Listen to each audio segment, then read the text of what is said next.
Hey there everybody, I'm Mark Curley. I'm back with another how to draw lesson, and I'm going to go ahead and just jump into it. This is a lesson on how to draw a realistic eye. I'm going in with my black Prismacolor to make the upper eyelid, and let me just say in general that if you want to draw a realistic eye or realistic anything, you really owe it to yourself to draw from life, or at least look at photo reference, which is what I did for preparation on this video. So the eye shape, fortunately, is very much the way we imagine it. You know, this sort of, I don't know, almost like seed shape, at least right along the edge of the eye itself. Of course, everyone knows that there's this sort of section here on the inside of each eye that comes out, and you know, different eyes have different sizes and shapes of this area over here. So you know, the reference that I looked at gave me this kind of a shape, but you may look at something different or look at your own eye and find that it's shaped differently. In any case, there seems to be maybe one or two little sections if you want to get hyper detailed over here in this area. Now that I've got that section done, I'm going to go ahead and get to the eye itself, and this again, it's, you know, more or less a perfect circle. So if you don't trust your own circle drawing skills, you may want to trace around a quarter or something, who knows, to get that perfect shape. You know, I don't think there's anything really all that wrong with getting some help from you know, a ruler when you need a straight line, or you know, a cup or something when you need a perfect circle. Anyway, I've kind of got that section in place, and for the pupil, I'm thinking that it's about 1/4 or 1/5 the width of the iris. Again, a perfect circle to whatever degree you're able to do it. And then I'm going to put in a sort of a highlight area over here that, you know, maybe is sort of the suggestion of a window in the wall that's providing some light there. Okay. Now I'm going to jump in and do the eyelashes. This is a female eye, and maybe someone who's wearing quite a bit of mascara, who knows.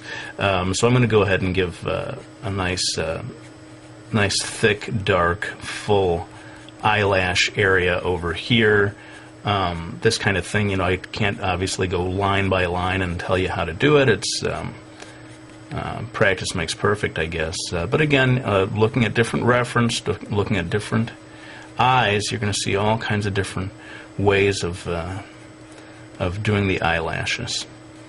And the only thing is that at the bottom, you want to create a little bit of a separation between the eyelash area and the actual, you know, flesh of where the eyelid meets the eye. This is that line. The second line down here is where the eyelashes are going to come out, and they start quite thin, you know, down in over here on this section, and as they go along, they get thicker and thicker. At least in the reference that I was looking at.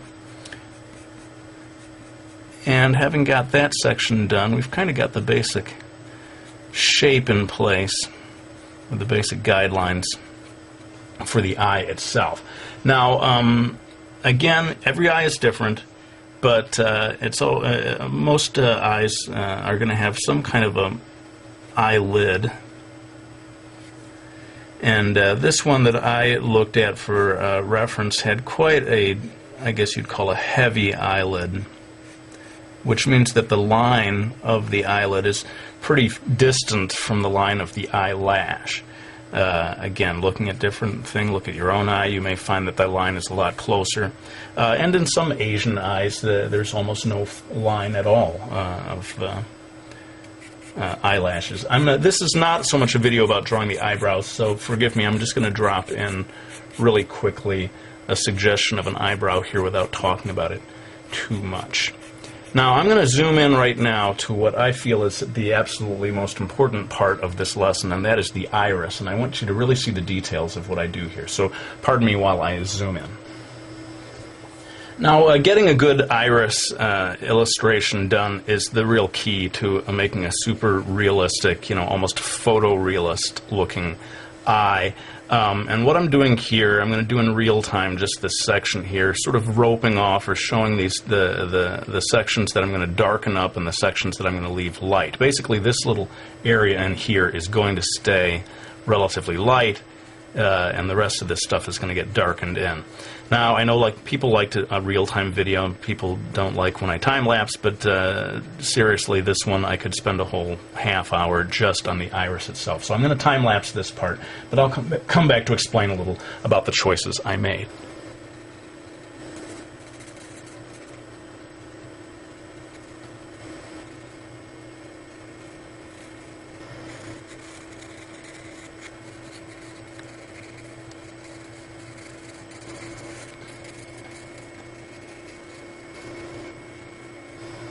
Alright, so you can see where the key to getting a nice shiny looking eye is getting this nice window shaped highlight, although it doesn't have to be window shaped, it could be sort of circular or any number of shapes. But make sure that you keep it nice and white, and that you darken the area near the highlight, and that helps it pop and makes the whole thing look shinier.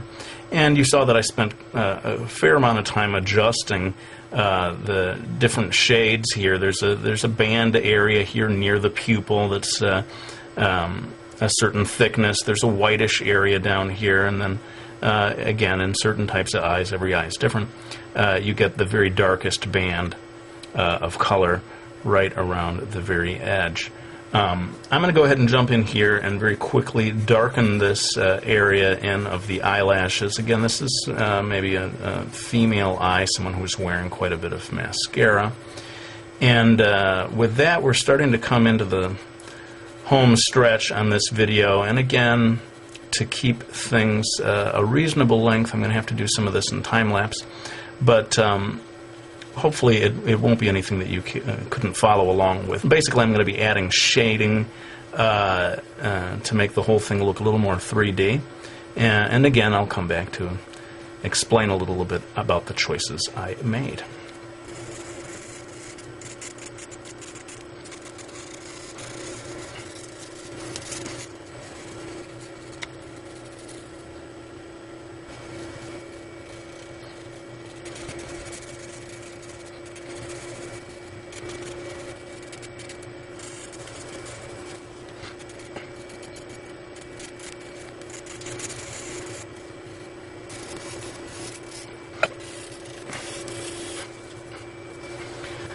Okay, well, this is pretty much it then. We have put in all of the shading, and as you can see, with anything that's kind of going for photorealism here, you just need to take your time. You just got to be patient and keep working at it and keep slowly building it up. And that's why I pretty much had to time-lapse through a lot of the stuff on this video. Those are the requirements of doing something truly realistic. And in many ways, if this is the kind of art style that you want to do, the most important thing that you need to learn is patience. You can draw almost anything so long as you're willing to commit the time to it. So that's pretty much it for this video. I hope you found it useful, and if you want to see me do more realistic stuff like this, by all means, let me know. I'd be happy to do a whole series of videos like this. This is, of course, what I was trained to do in my youth. And if you are able to draw like this, I think it does help you to draw in any other style even better. Or to just bring something extra to it, whether it's the manga style or even just a cartoony style. If you know how to draw this way, you're going to be able to draw in any style at a higher level. I think it's safe to say. Well, let's go ahead and put the pencil down.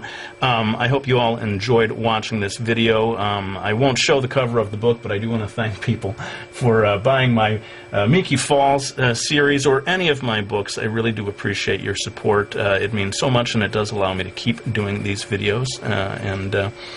Thanks for watching. I'll go ahead and end this one with my usual promise that I'm going to be back with another one real soon.